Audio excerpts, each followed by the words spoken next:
Well, hi, everybody. I'm Mark Chaffardini with Go See Talk. We are 10 days till Christmas. Our extra special guest today is legendary composer Howard Blake, the man who is synonymous with Christmas. I think he should earn the title of Father Christmas. The work he's done to symphony halls and soundtracks and TV and films have just done wonderful things for the cinematic community. This is an honor to have you on the show. This is a bucket list item for sure.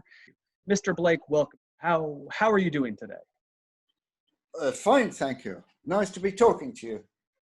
Let's go back to the very beginning. What instrument, what piece of music, what got you into this world that you inhabit so very well? Well, I was just talking to a famous recorder player early on this morning, John Turner, and he asked me the same thing. And I said, actually, the first instrument I ever played, I was given a flageolet by a very old aunt. He said, it's like a brass recorder, and I used to play it insufferably all around the house and drive the whole family mad and say, will you stop playing that? So I started there. Then I started playing the piano when I was about 6. And my father didn't want me to have lessons. He said, we've had enough. And so I actually did something. I found a book and I wrote the names of all the notes on the piano in indelible pencil on the piano. And then I wrote them in, and I found I could read music and write it. And that was fine until they saw what I'd done to the piano, which didn't go very well. So I actually, and I never thought I would be a composer, but I played the piano, and then I sang in a choir, and then I was later as an organist in church. And I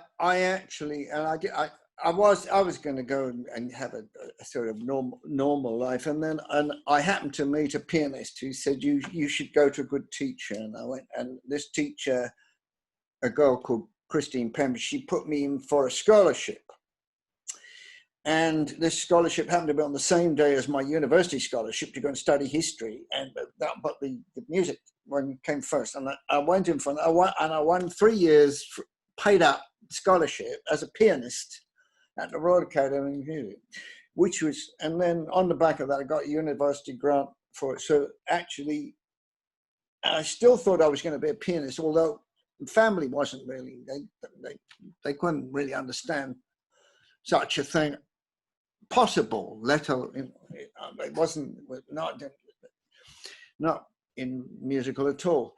So, I then actually had to go for my interview at the Royal Academy, and I sat with the two wardens, and they said, have you brought some harmony exercises with you? And I said, yeah. I just brought one, and I produced a full-length piano trio which I'd written. And they said, what's that? I said, it's a piano trio. And they said, did you write that? I said, yes. And they said, well, why the hell are you studying piano? Why the hell aren't you studying composition? I said, I didn't know you could. So I said, okay, I'll take a second subject. So I went again and I started studying composition, and I was a very bad student. I never did anything I was told to do. And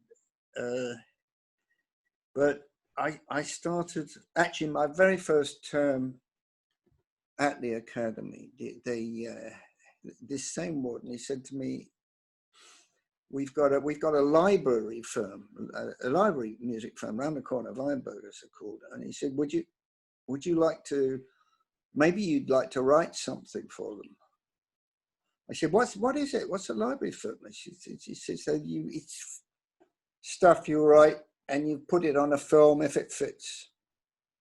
And he said, I know that they want some music to go with the opening of Parliament with the Queen next week, and they're looking for something. So go and see Fred. So I went round to see Fred, and he said, could you write a piece called like a Remembrance March? It wants to be very solemn. It's a bit like maybe the Dam Busters, but upside down. So okay, so I actually wrote the Dam Busters March upside down, slowed it down, and I called it Remembrance March. And it actually was the first professional thing I wrote. And next day it was on in the Houses of Parliament with the Queen. So that's the first thing I wrote. Instant success. What was it called? And how long was that? Well, I'll tell you something else about that piece. It was the first piece. One of your presidents. It was after the end of the Korean War, and he made a speech to the whole of the nation, and they used my Remembrance March. So not only is music a universal language, it can also cross cultures and be used in different governments.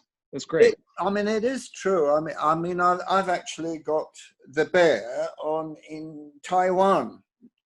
Oh, no way. Today, actually. Was it? No, yesterday it started. It's running in Taiwan, the bear, on the cinema screen with full orchestra for 4 days.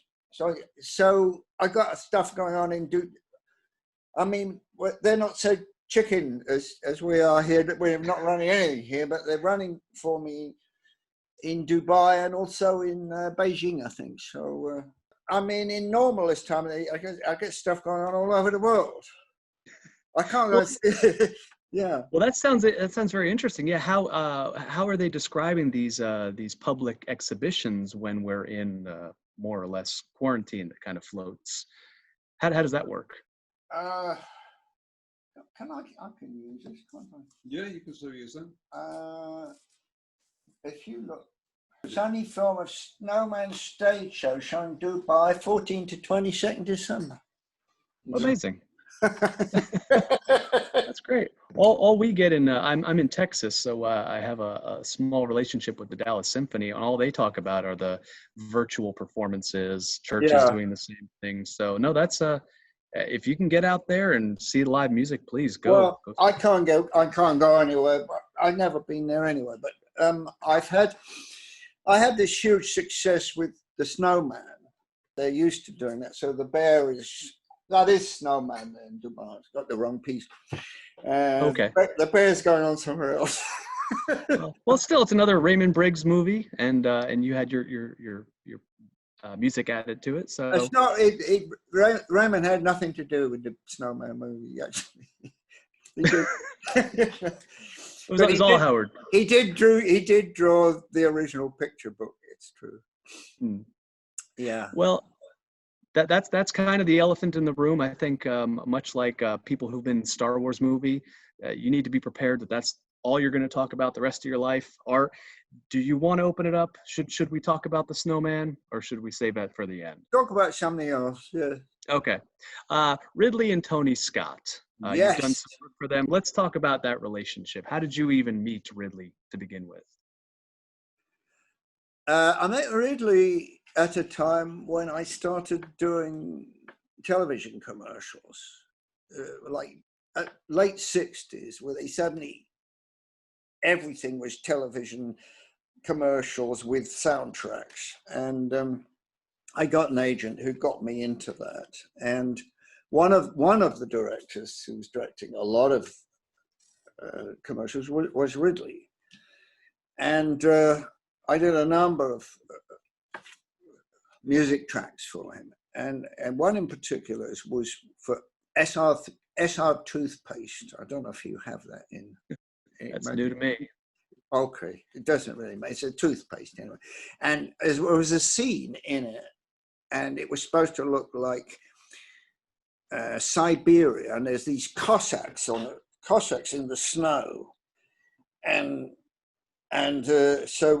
really said, could you write something, very Russian and sounds like Borodin or something? I can only afford 9 instruments, but I want it to sound huge. And I said, don't worry, I'll do it. So I do a track for him, and he thought it was great, and I think it won a prize for it.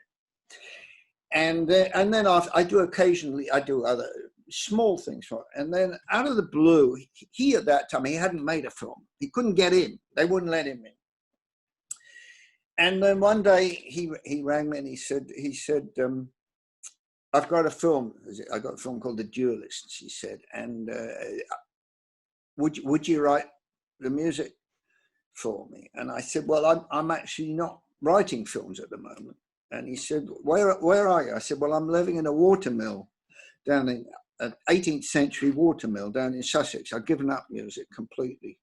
And he said, well, you got a watermill? He said, I've got a new producer called David Putnam. He said, and could we come and see the watermill? I said, if you like, come. So I met them at a station down outside, out in the country.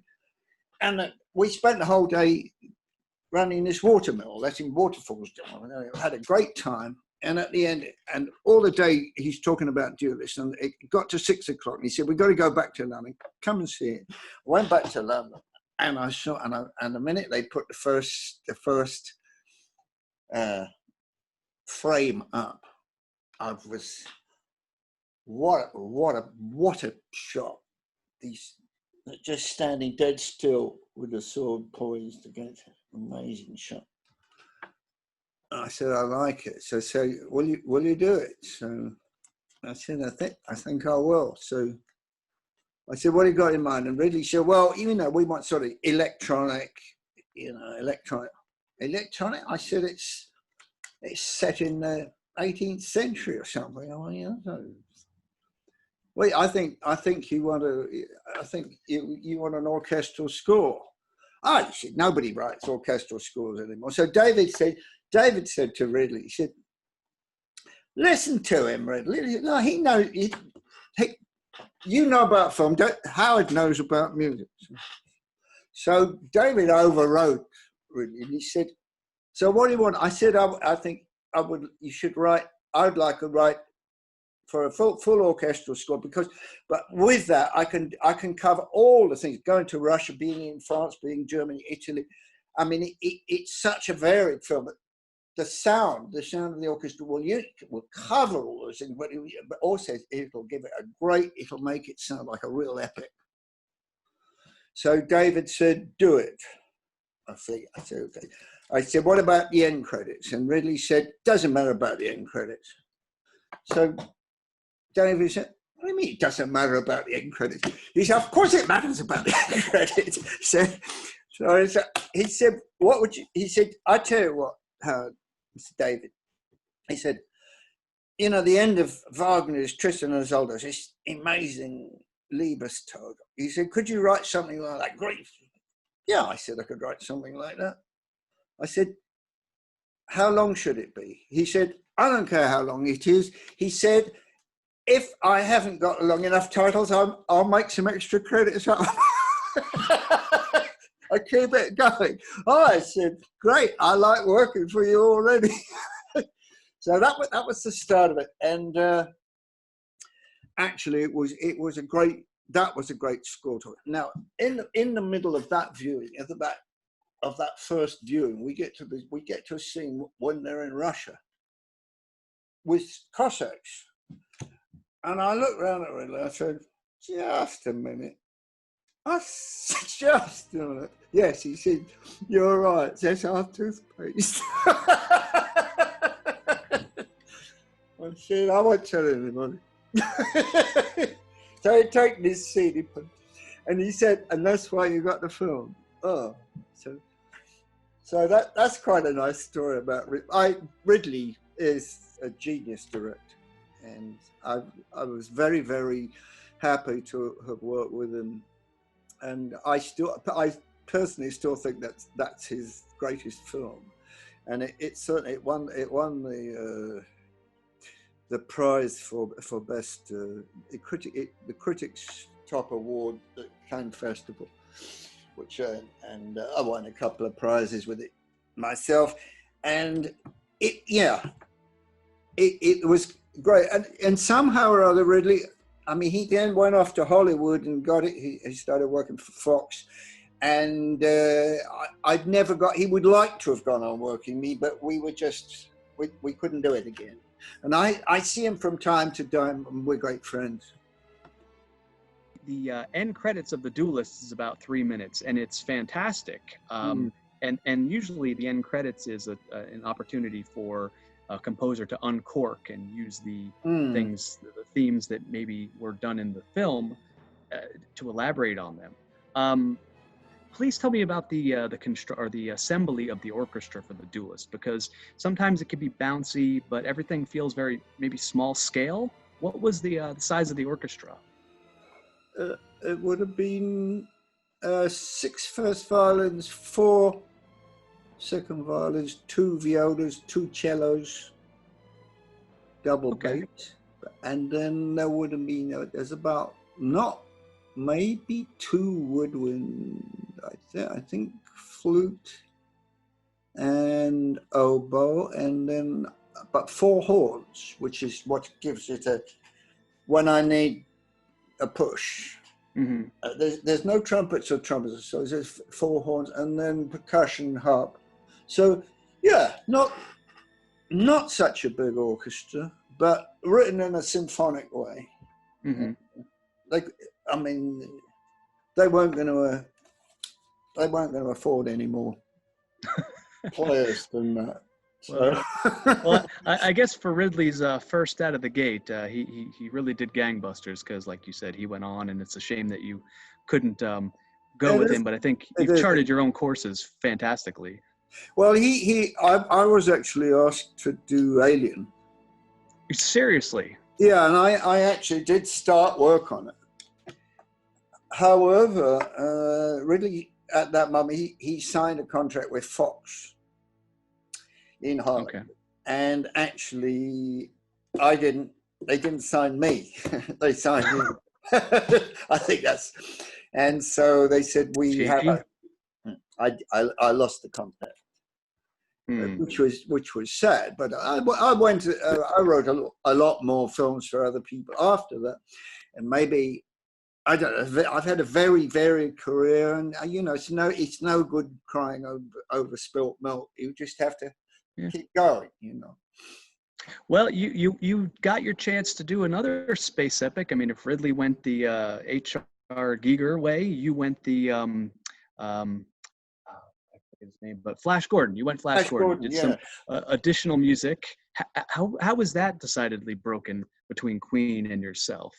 Well, that's most of my stories are pretty crazy, but Flash is probably the most crazy.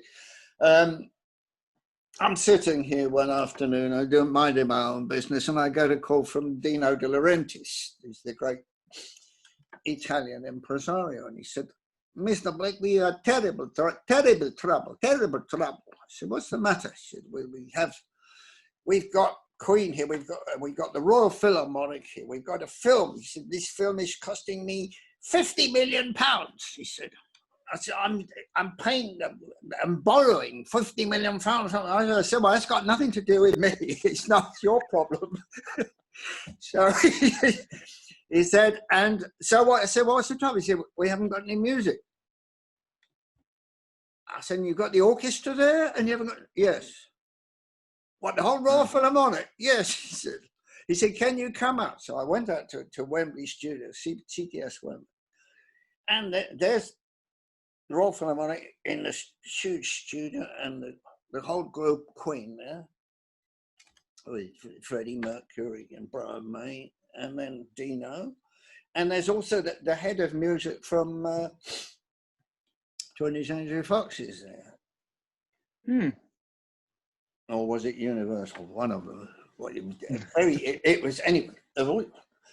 So anyway, I said, "Well, why haven't you got any music?" Well, he said, "Queen, they promised to. They would provide the music, and so they've had 3 months, and so the orchestra, and anyway, they had given this job to their assistant, who was a cellist, who made arrangements for their pop songs, but he actually hadn't written anything, and he thought he could sort of sing it to the orchestra and improvise it." Yeah, because that works. That works. I'm afraid not. Anyway, so they get everything. And I mean, I spoke to the orchestra. I found out later. And so he'd gone in there and he said, right, look right there. You'll see up. Flash comes in top right-hand corner of the screen. You see he comes down. When he does, go, boom, boom. I say, sorry?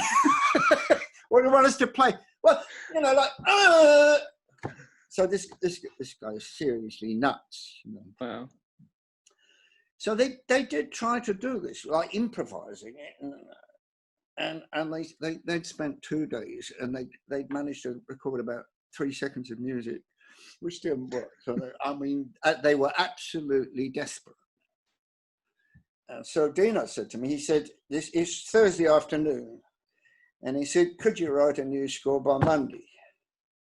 And I said, "Well, actually, if you had Tchaikovsky and Bach and Beethoven all here and asked them, they still couldn't write it by Monday." I mean, this is like a 3-hour film, and it's like wall-to-wall music. Yeah. And it obviously it needs an orchestral score. So anyway, I said, and Dino says, "You know, I'm £50 million and paying interest." I said, "You have to forget that. You know, you must not worry about money." I would do it, but have you measured? Is it all measured up? Have you got the time? Have you got the timings? Bar times? Everybody goes, "Oh, have you got?" Nobody knew what. They hadn't even timed it. They hadn't got a music editor on board. I said, "This is sort of loony tunes." This is. But anyway, I said, "Well, we have to get it really well timed." And anyway, finally, I said I needed a month, and they said we can't afford it. Anyway, but I said, "Well, as soon as I get the timings, I can get started." And yeah, I can do it. And anyway, finally, you know, it's like the first thing is the editor said, "I'm going on holiday tomorrow." I said, "You are not going on holiday. You better not." So anyway, by the time I'd actually got all the bits together and I'd got my chart of exactly the timings of all the scenes, exactly what we want, and I also got the bits of all the bits that Queen had recorded and Freddie, Mercury, and so on. I actually had 10 days left. Wow. To the date that we fixed to record it. It's a very short time. And I wrote the score of Flash Gordon complete for a large orchestra of 70 in 10 days, fully written in pencil. And I actually very nearly died because the last 4 days I actually didn't sleep. I was just writing, and I felt great actually, and I was writing. I said I can't believe I can write this fast. And it was good, and I felt fine. And actually, that Sunday morning, we were recording on a Monday at 9:30 at Durham, and I can remember very clearly that I finished the score at 6 a.m. on the Sunday, and I'd been working for 4 days without sleeping at all. Wow. Which is a very dangerous thing to do. And I thought, it's funny, I feel great. And I went for a big walk down the Thames. It was a beautiful day, I can remember it. And I got back, got in the car, went up, and they're all sitting waiting, all frightened out of their lives. I won't turn up. You know? Anyway, I did it. I recorded for 3 days solid, 6 sessions. Went out in the evening, felt great. And then I came home and went to sleep. Now, my wife at that time, she was with 2 young children. She just moved out, or just after I started writing. She said I'm on the phone 3 o'clock in the morning to Hollywood, and people coming in and motorbikes, and she said, "I can't." She'd gone. She came back and she couldn't wake me up. So finally she did, and I looked, and she said, I thought you were going to Paris. I said, I'm going to Paris tomorrow, Thursday. She said, it's now Saturday. I said, you're kidding. No, she said, it's not. I'd been asleep since Wednesday evening. I'd been asleep for 4 days. Anyway, she couldn't wake me up. She got a doctor in, and the doctor shot me with benzotrine to wake me up. And he said, if you hadn't got me in, you would never have woken up. He said, it's extremely dangerous to not sleep. You lose the oxygen to your brain. So I think, Dino was very lucky, because if I died, I'd have sued him.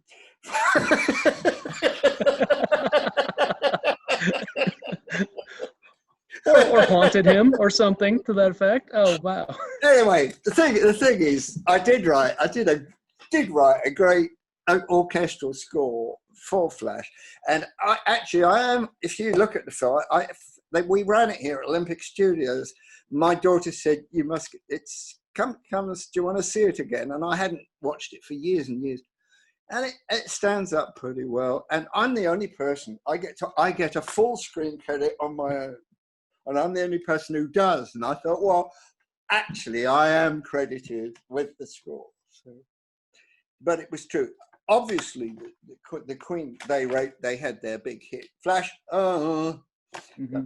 That was their big thing. No, how's it go? I don't know, Howard. Tell me, how's it go? Flash. There you go. Or no, Flash. Anyway, no, the best tune in it, funnily enough, is while I was writing, Freddie Mercury came to see me one day, and he said, I've got a great tune that I would really like, this Flight to Arborea. And he said, it's in my head. He said, maybe you could fit it into the score somehow. I said, well, how does it go? I said, well, sing it to me. So he sings it, and I wrote it down as he sang it. So he said, I could get somebody to, write that up. So, and it was good. It went.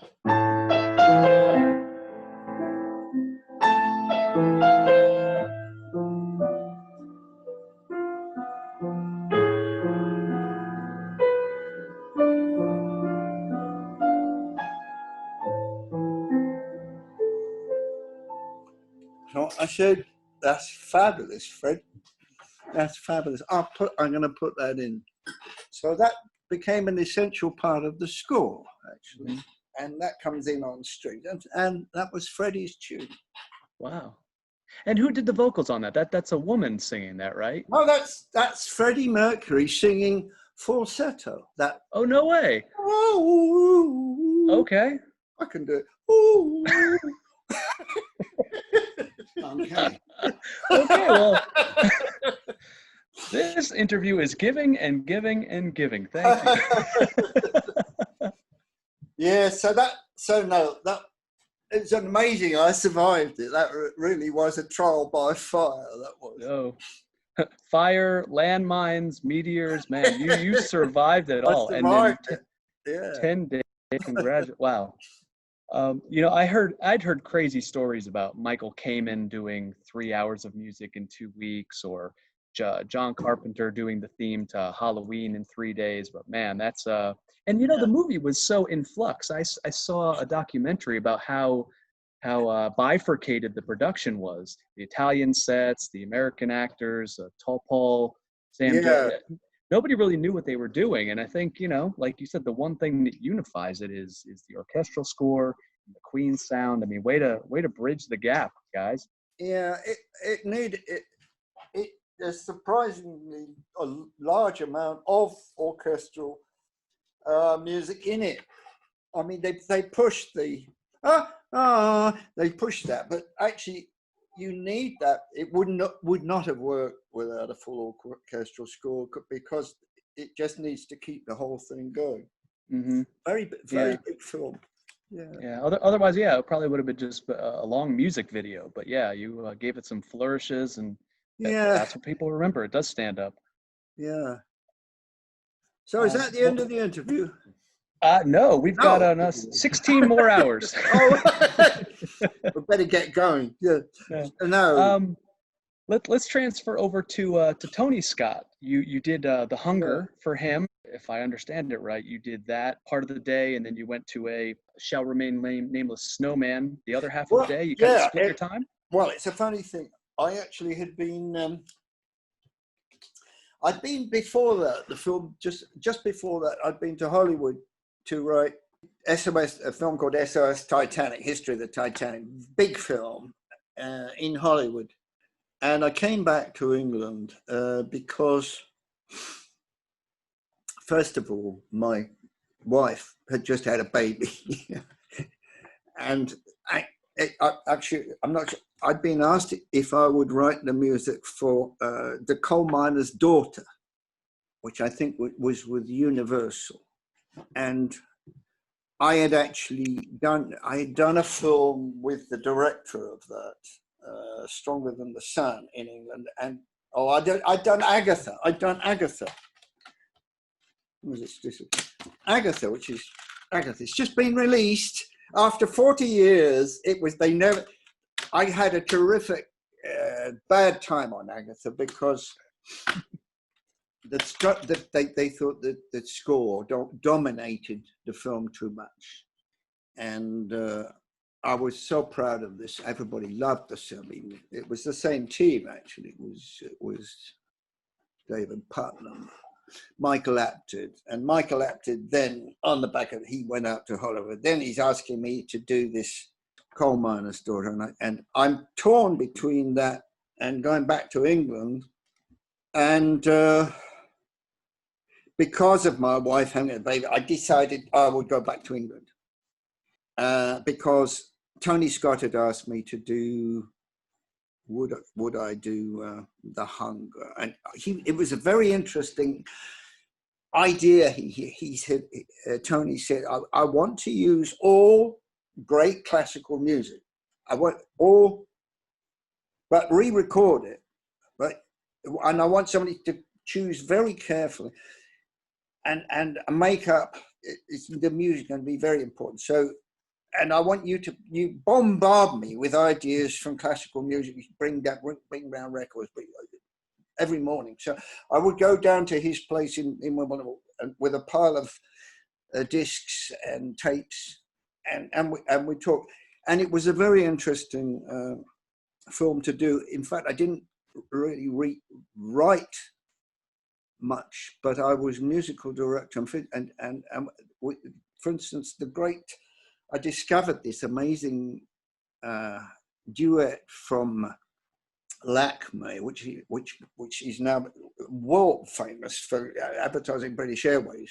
Is still doing it after 45 years, and that I discovered that and I recorded that was fun with two early music sopranos with no wobble, and it actually changed the world of opera, actually, because really? Sopranos started singing without a vibrato, in fact. So that had a real. It's amazing if you did that. That is, I mean, colossal to have a piece like that that's run like in every airport every day, 24 hours all over the world. So that was an interesting thing. Then of course we had Catherine Deneuve and Susan Sarandon there, and I used to go to lunch with them and David Bowie and Tony Scott.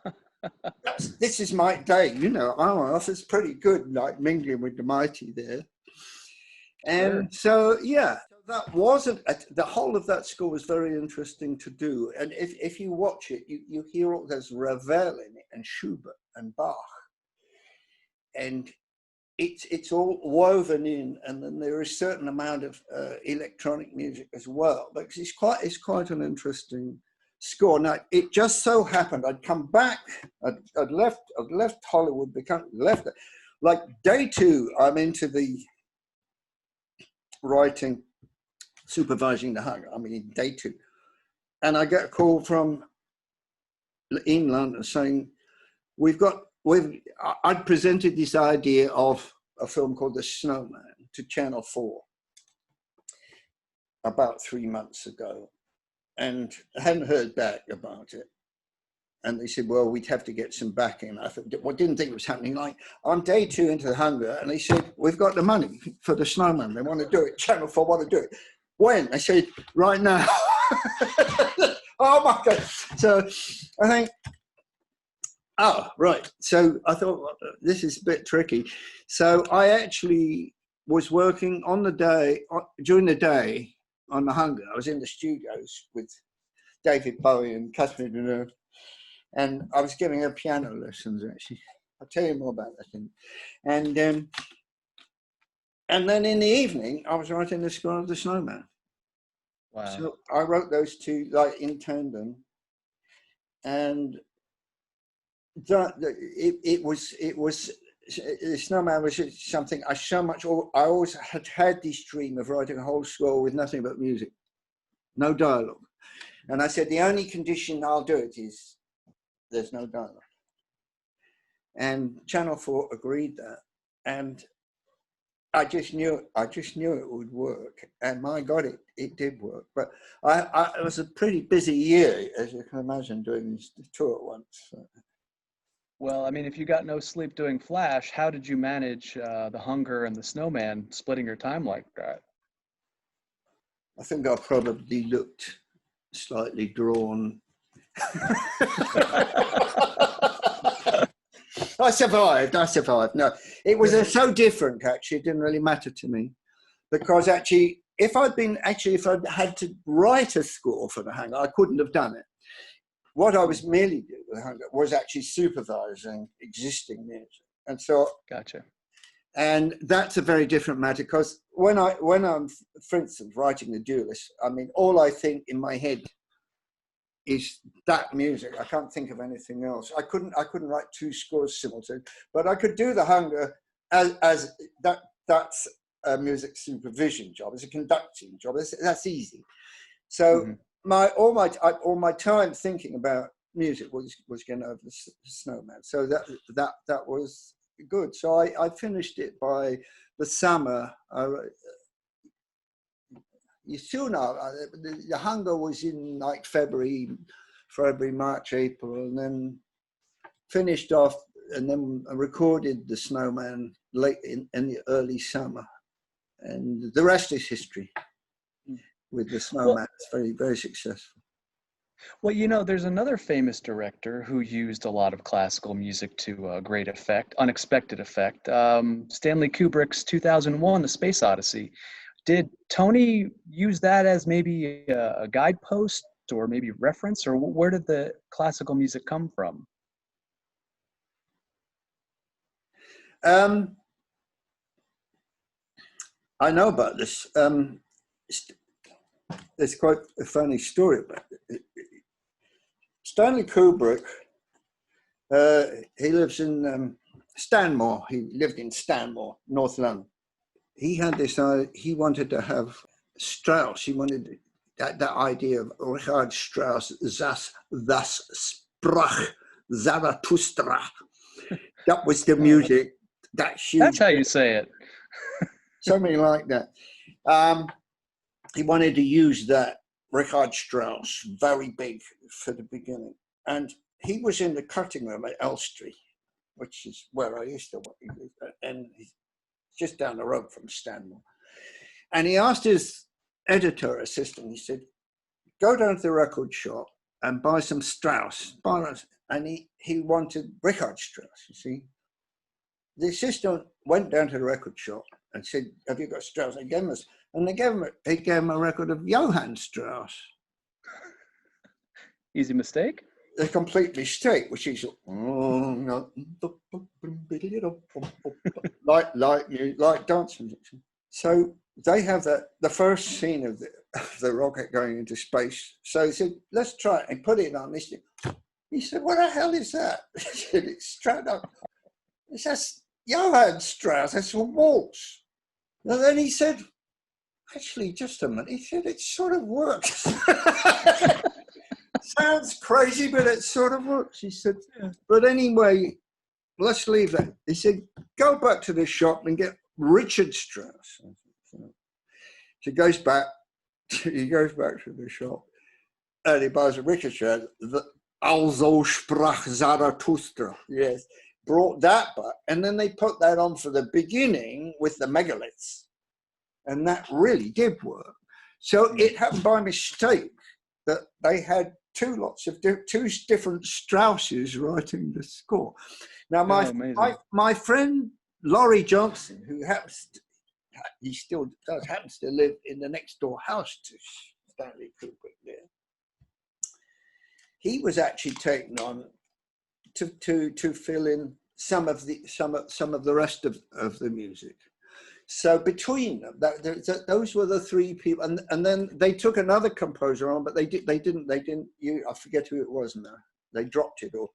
But it's very odd. So that it was a sort of a crazy mistake where you end on a very big film that you suddenly got this Viennese waltz playing on a rocket. But it's just one of those sort of amazing things that worked by mistake more than anything. Well, yeah, those happy accidents, they can really impact and forever change a creative endeavor. Do you have any happy accidents that yourself can recall and say, I'm so glad that happened? I mean, maybe not as grand as Strauss, but what happens when you're composing and orchestrating?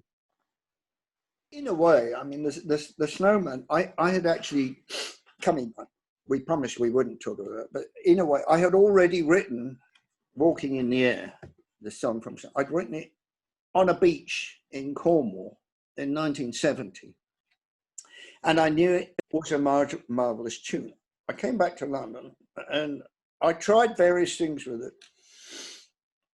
and nobody was interested in it at all, and I didn't do anything. And I then went out to Montreal to do an animated film called The Remarkable Rocket.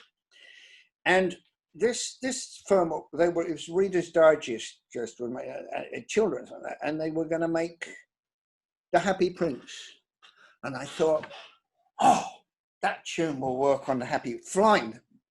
The Prince flying through the sky with the little birds, that worked marvelous. So I say, I've got this wonderful tune for it. And the director said, we'd love you to do the music for Happy Prince, right? So I said, I've got this, I'll finish it off and it won't, I'll be back. Anyway, I had to come back to it and I actually finished writing the whole score of Snowman for the Happy Prince. I then ring up and the director said, and I said, I've written you the most fantastic tune.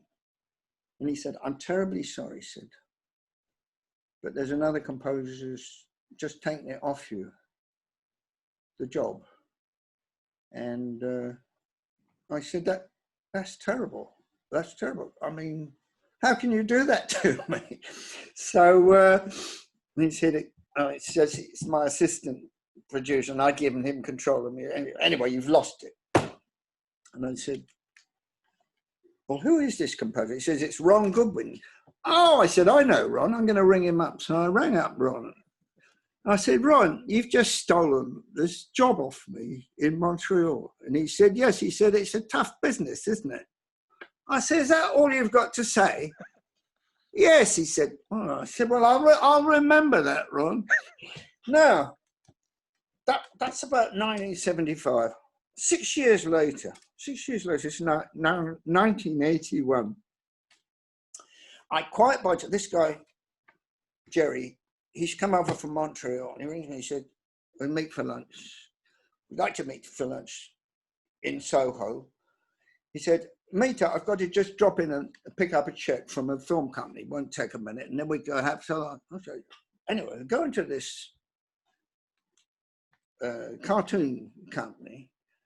And the director, John Coates, he said, I know you. He said, we met in you write feature films, don't you? Music. Yes. I said, how Blake? He said, I've actually just, it's very, a bit out of place for me, really. He said, I've just written a very tiny 8-minute demo. And I just wonder if I had some music written by a composer called Ron Goodwin, and I don't think it's quite right. he said, could I just ask you just to have a look at it for me and give your opinion on it? And I said, in this particular instance, you certainly can. So I see this music, and I said, that is terrible music, John. I have a tune for you that will kill you. And so I said, listen to this. So he said, well, how do I said, I'll do a demo for nothing. I did a demo of walking in there. We put it on it. We took it, and the rest of it, and it went onto the film. And it's the biggest thing I ever. So that's an extraordinary coincidence of the sort, isn't it? Oh man, that is vindication and karma all wrapped in a present. There you go. Isn't it? But it's amazing how life does happen like that. Sometimes you think I lost everything, and then what you get comes out of it is more than you could have ever imagined. Oh man, that's if anybody in their life can have one story like that, that is one for the books. That is one for the books. Well, let's go back quickly to you. You were talking about working with David Bowie and Catherine teaching her piano. You had a story about that? Tony Scott, see, we've taken on Catherine Deneuve. She doesn't play the piano, but she's supposed to be the greatest. She's 5,000 years old. Yeah. Dracula person, but she's the greatest concert pianist in the world. She's got to look pretty convincing. She's going to play this big grand piano in the set in London, and so what I said, well, we'll have you get a coach. She had to learn how to move, how to look at you. So she was living in Paris at the time, and she got a coach over there. And I went over there one day to see her, and there wasn't a piano, and she was. I heard a bit. I thought it's not very convincing, but I don't know what we do about it. But I thought it probably won't matter too much. But then we get into production. This back in London, we had a huge house in Curzon Street. The whole house was taken over, and this big music room, and she's playing, and she's in Dracula, and she's playing this Ravel, and it looks terrible. So Tony's bass said, come on, do something. I go up, I said, Catherine, is it all right if could I just move you a little bit? Certainly, she said, oh, please. So I'm moving around. So Tony said, that's great. Right, we shoot it like that. So, okay, get off the set. So I said, okay. So then she did. No, he said, Howard, try it again. You try it simple. He said, you've got to be doing that to Catherine for it to work, manipulating her. I said, well, how am I going to do that? I'm going to make you be in shock. He said, well, get under the stool, get under the piano stool, and move her around, move her bum around. I said, Tony, this is Catherine Deneuve you're talking about. So I go and speak to her. I said, it's very embarrassing. I said, Tony would like me to move you around from underneath. I said, would it? Oh, ça va, oui. You didn't mind at all. So I get a stool here, and I spent the whole day manipulating Catherine Deneuve's body. It's a dirty job. Wow. And it worked. I'd push her around. I mean, so go on, do something. And it worked. And it looked like she was playing. Wow. So that's quite a story. You should get 2 title cards for that. You should get one for choreography and one for composing. So we had a bit of fun on that day. Yeah. On that film. Yeah. In fact, on the on the film, it is actually me playing the piano. Well, let's take a sidestep from one grand piano to a very small piano. You did the music box theme for The Changeling that George C. Scott played in the film. Yeah. How did that come about, and why did you not get complete score responsibility for that film? I was commissioned to do a complete score. It was a Canadian production, I think Canadian American, I'm not sure. It was being made in Vancouver, and I had just done a film with the director Peter Medak, very good director. I'd done a film with him, The Odd Job, and he asked me to do the complete score of The Changeling. So I said, I'd love to do it. And he said, you're absolutely right, very similar scenario, because the story it was George C. Scott, who was supposed to be a great a composer and concert pianist. And he goes to this old ancient house on the outskirts of Vancouver, and there is a music box, and he turns it on, and it plays this little tune. And he becomes obsessed with it. So he thinks it's such a beautiful tune that he would develop it into a whole concerto. It would be his greatest work of his time. What a gift of a thing to write. So Peter Medak asked me if I would write the tune first, like it's on a music box. I did it on Celeste, like Tinkle Tinkle, and then develop it into a full-blown concert work. So he said, and we can't really start the film until you've done that. It's essential to the whole score. I said, that's fine. So I did the piece, and it went.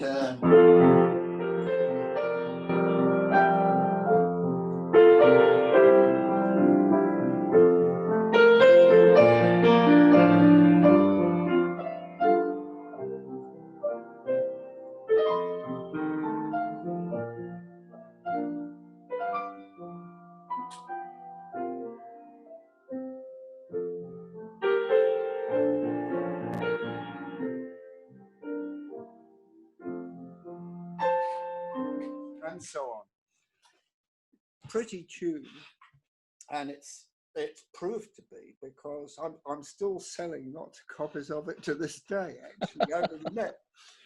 And I was all geared up to go out to Vancouver. They then made the film, and I was going to write the full score.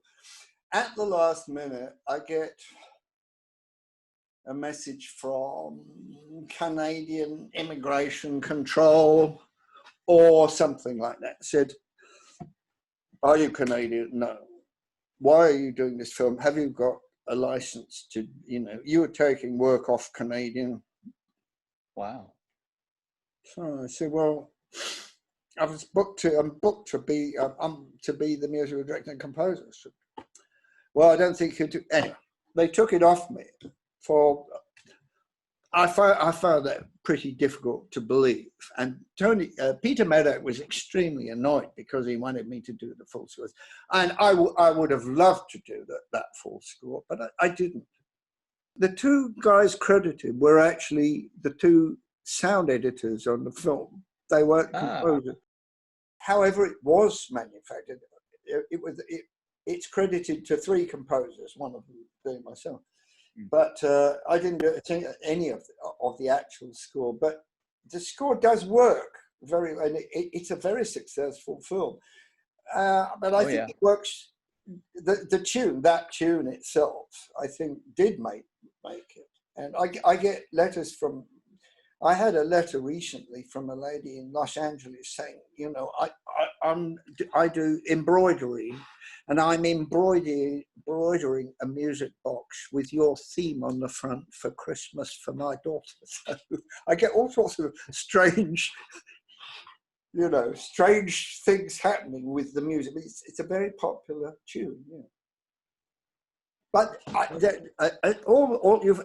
every story I tell you about, none of them are ever clear cut, because there are people, especially when big films, and which may be very, people are juggling to get in there, get a slice of the action, and you take your, I take my eyes off it for a second. Somebody's in there, I mean, it's very competitive, and so but also, I mean, I think it's just something you have to take about the whole culture. It was probably the same for Shakespeare, actually.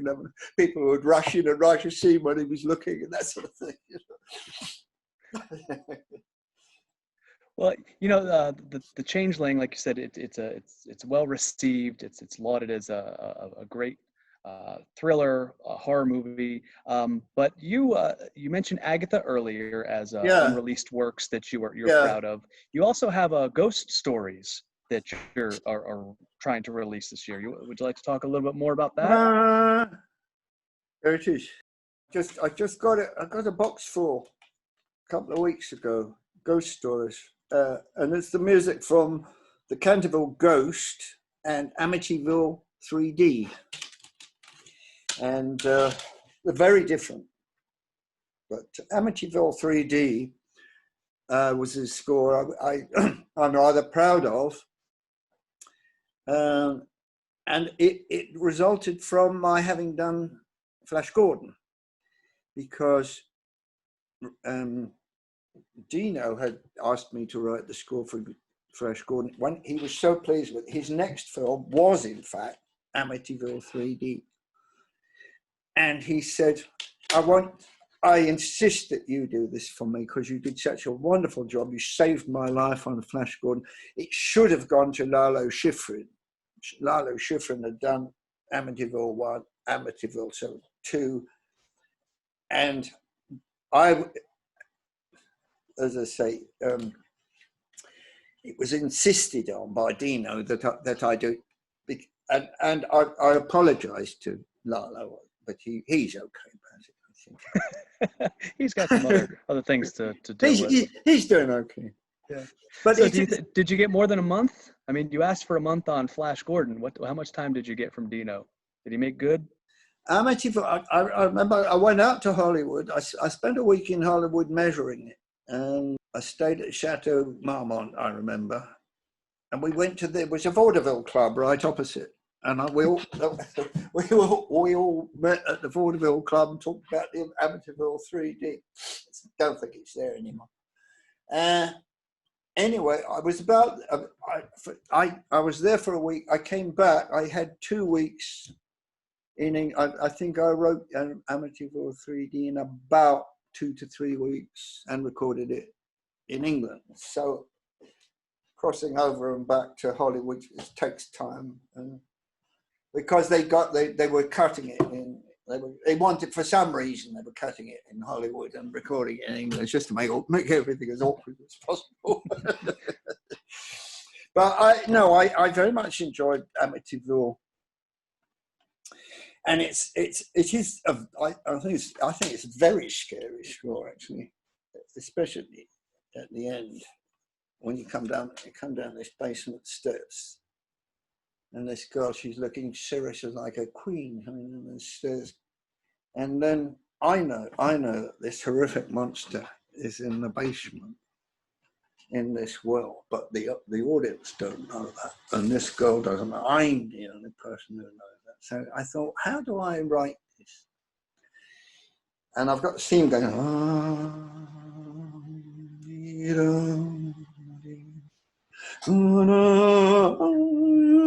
I thought, I've got to make people aware something is very much amiss. And I suddenly thought, I suddenly double or treble the tempo and suddenly I go, and she's still going like very slow, and it is so scary. And then at the end, I build up to a colossal, and you go, bow, and you hit this monster. It scared me, so I don't know what and I've written it, but I don't know what it does to audience. Oh man, and in 3D no less. So Yeah. They were very proud when I arrived there in Hollywood. They were very proud. They said 3D. Nobody's done a 3D for ages, and this is going to be break all still record to be, and it's all the latest, never been. And I mean, it's curiously, I don't know that it adds that much somehow. It's in fact you start actually being slightly diverted from the story and start thinking, I wonder how they did that. Are we going to see? It's slightly, yeah. There was one very scary shot in where this girl she's driving down Sunset Boulevard, and so there's a lorry in front with a huge pipe coming out the back, huge pipe, and actually it drives straight into it. This pipe goes straight through the car and straight through her, which is actually horrible. I think it's one of the most horrific things. And I said to her, I'd be rather surprised if you got away with that, but they did. It's a pretty scary film. So yeah, that was Amityville 3, but no, I quite. And in that, I was, funny enough, I used the same girl. I used this. There was a marvelous girl soprano, Elaine Gould, and she had sung that Lakme solo in the film we talked about just now, The Hunger. Okay. Which became the big British Airways. That's Elaine Gould, the high soprano with no vibrato. And she is the soprano also on Amityville 3. Oh. So, it well, seems like you have a lot of people would know that. Sounds like that's your secret weapon, Elaine. Well, very sad. She's actually not with us anymore. Sad to say, she died young. She got ill, but she was a really phenomenal soprano, and I used her on those two films, like a rare talent. Yeah. Well, sad that she, like you said, she left too soon. Yeah. One of the other questions I had for you is, in 1974, you had a piano quartet in A minor. Oh. Can you tell us about, I really like that. It's about 22 minutes. Can you tell us what went into it? And I think it's called Opus 179. What's the backstory on that? What happened to my career about 1971? I mean, I had this period at the end of the 60s. I'd come to London, I'd been scratching around playing in pubs and nothing. And then I suddenly took off and started being offered every film and every I took over writing the Avengers series. I wrote 13 episodes of the Avengers. And then I started immediately doing feature films in England.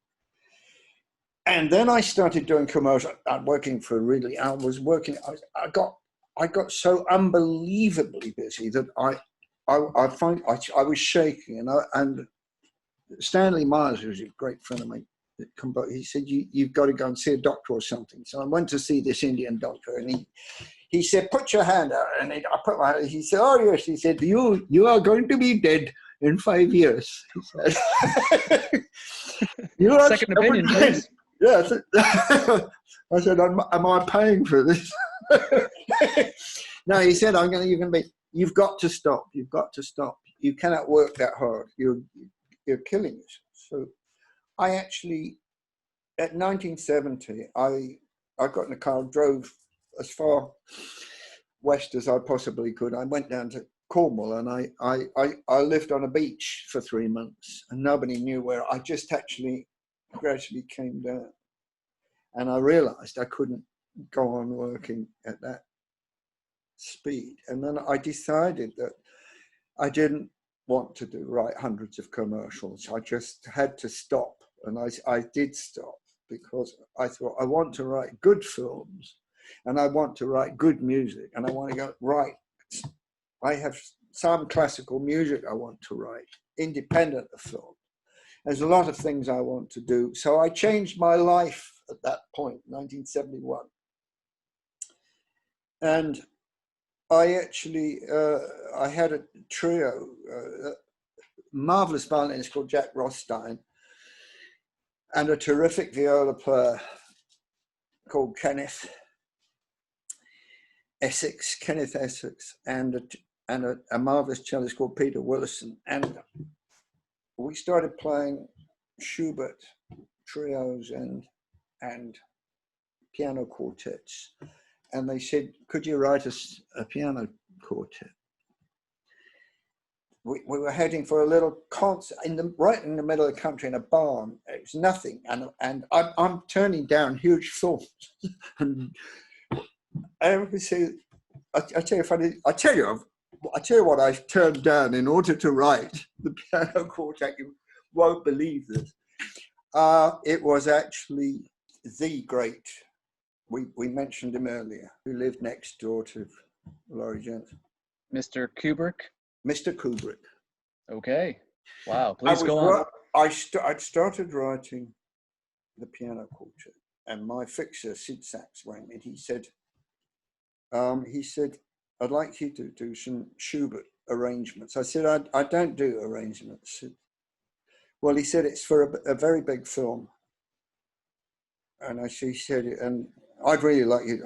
I said, he said, well, what are you doing so special? I said, I'm writing a piano quartet. And it's absolutely wonderful. I'm going to go on until I finish it.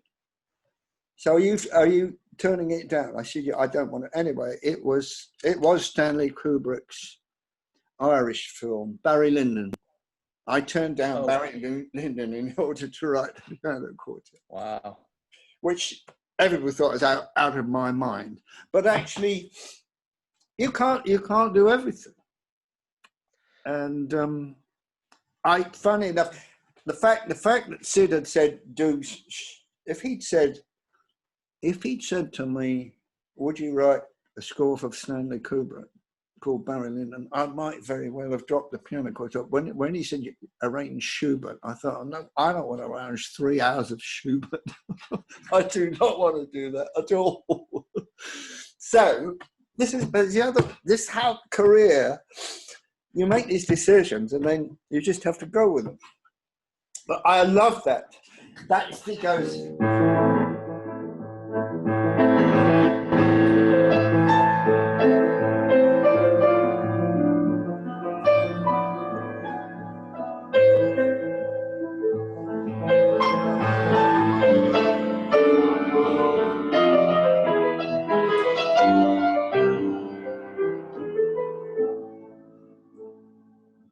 That's the one you mean, isn't it? It was exactly the one I mean. That's fantastic music. So I love that, and I'm glad I wrote that.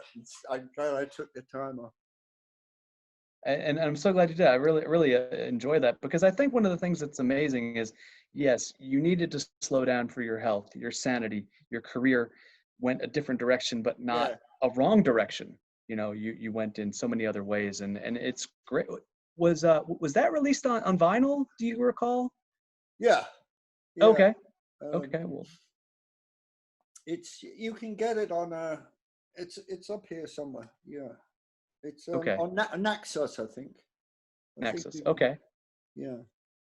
Because I think, you could have easily, or anyone in particular could burn out doing the same thing, repetition, and you might have just hated what you're doing. But you know what? I'm proud of you, Howard. Mr. Blake, you did a fantastic job. Well, I'm honored. I really hate to do this, but I feel like it may be pulling teeth with you. Can we end this talking about a little collection of snow, maybe formed into a human form? Can I ask you a couple questions? Go for it. All right. Snowman is 26 minutes. The most impacting thing of the whole movie is, I think, the very end, where it becomes a very bitter ending for the boy James. But it's also a life lesson snow will fall again, life will come again. How deep or philosophical was this score as you were penning it? Well, I think the tune itself, Walking in the Air, as I say, I wrote at a very crucial moment in my life when I turned my back on making enormous amounts of money and being enormously successful and run and just disappeared. And I just was swimming in the sea and walking on the beach, and nobody knew where I was. And it was at this exact moment in my life I thought, I cannot go on with that life I've been having.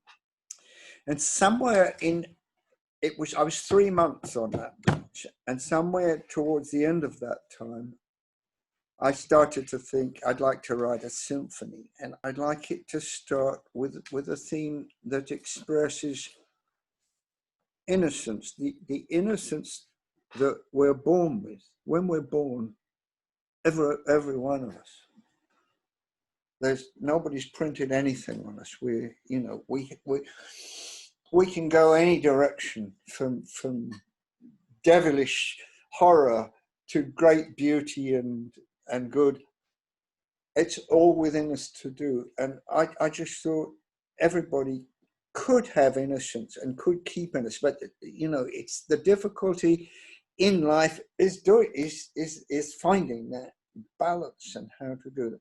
And so I wanted to write a theme of perfect innocence.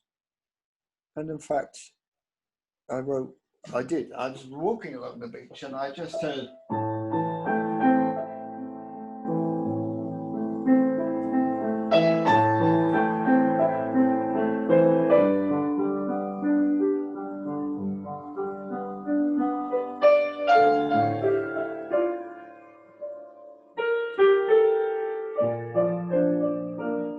I've forgotten it.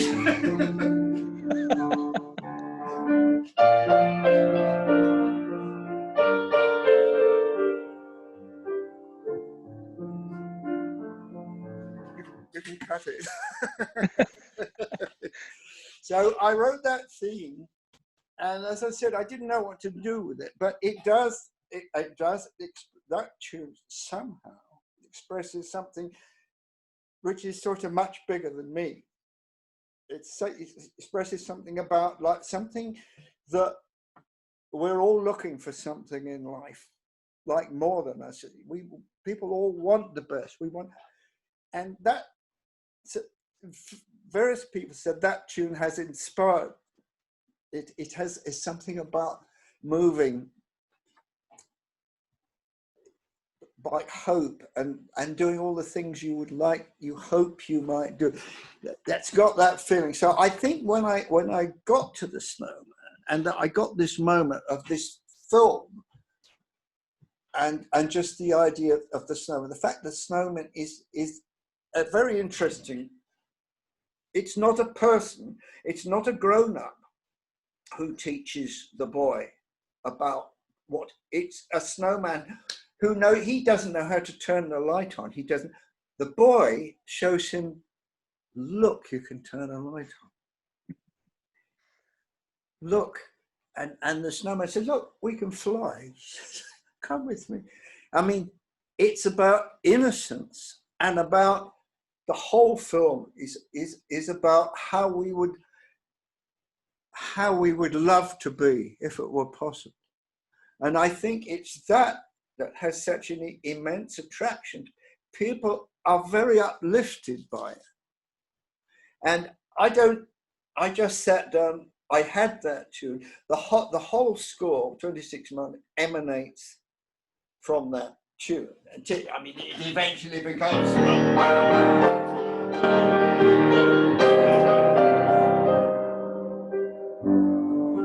It's just the same tune, and it all emanates. All of tunes, all come out of that. So there is something. I think, does that answer your question? Oh, I think it does. Like you said, it inspires hope, and it gives us the idea that we can, there's nothing impressed upon us. It's freeing, and I think it's, Tchaikovsky, Prokofiev, Blake. You have the Nutcracker Suite. You have Peter and the Wolf, and you have the Snowman. Three, I would say, the trilogy of iconic, true Christmas and other era musical journeys that we are taking on. I mean, you've given us a great gift, Mr. Blake. Can I just read you a little quote from Tin Cup Review USA recently? I would prefer our children to see this film, The Snowman, and listen to this music. The lyrics, the music, and this boy's voice come from somewhere magical. Every now and again, man creates something that is worthy of ringing through eternity. Quite something to say. Yeah, can see that it's meant a lot to you. And I mean, 40 years now, Long time. 38. I guess the only way to end this is a little bit of trivia. Peter Auty is actually the boy who recorded the famous song. Yeah. Do you remember that session? Do you, I mean, why is he not getting the credit? I saw him the other day, actually. What happened is this. When I first written it as a tune, I was recording it. That's back in 82. And we tried several boys from schools.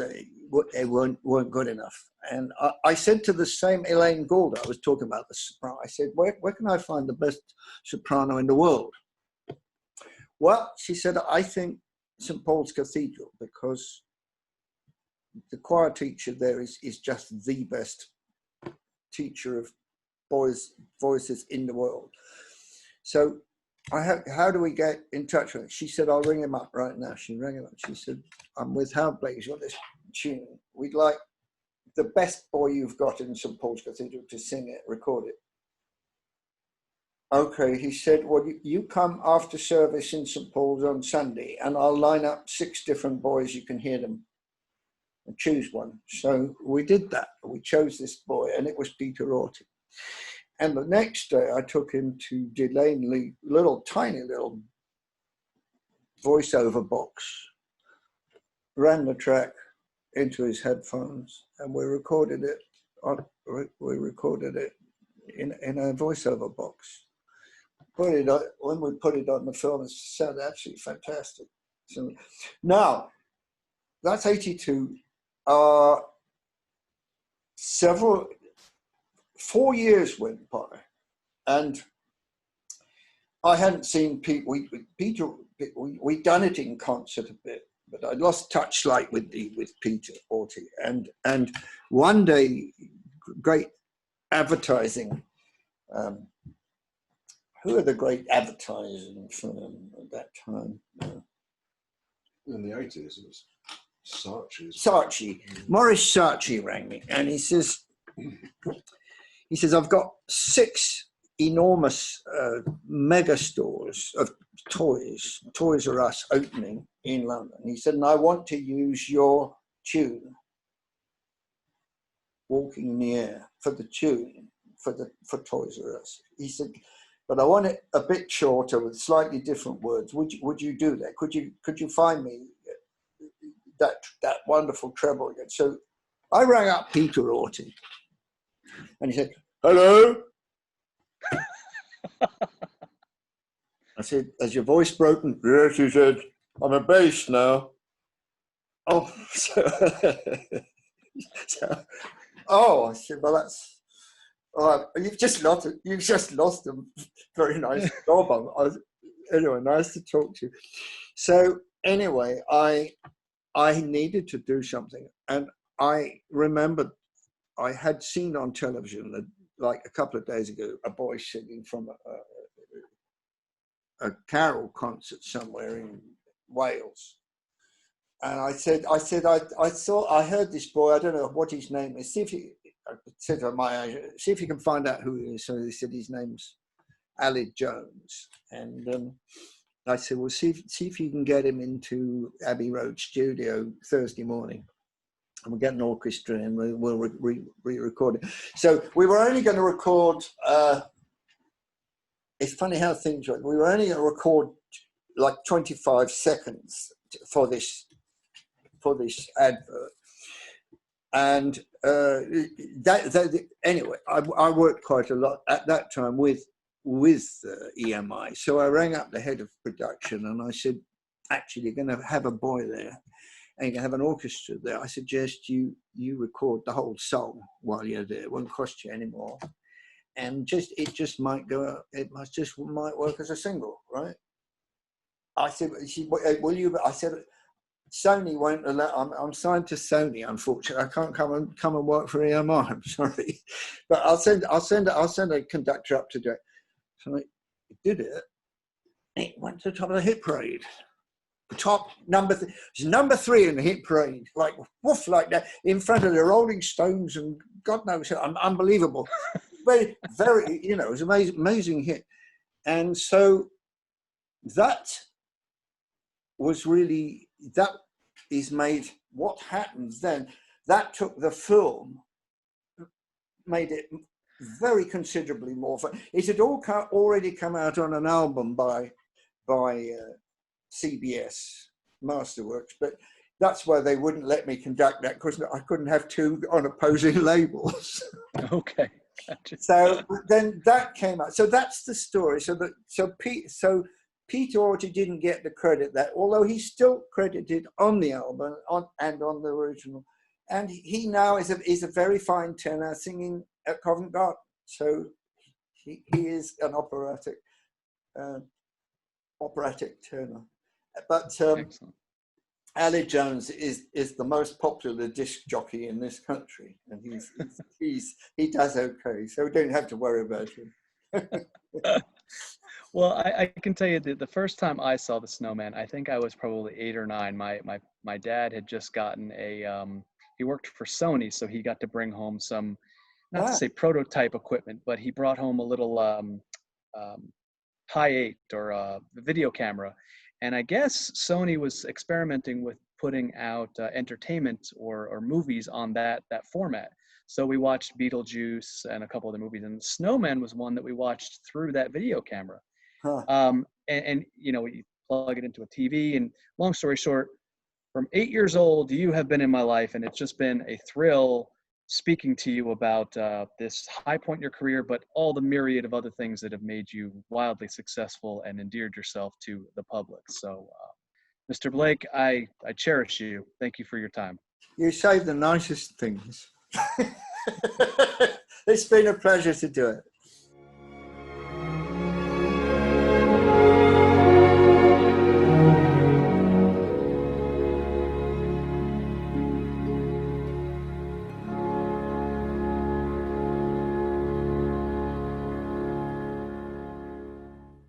If I fall over and disappear, you can take it. I've gone.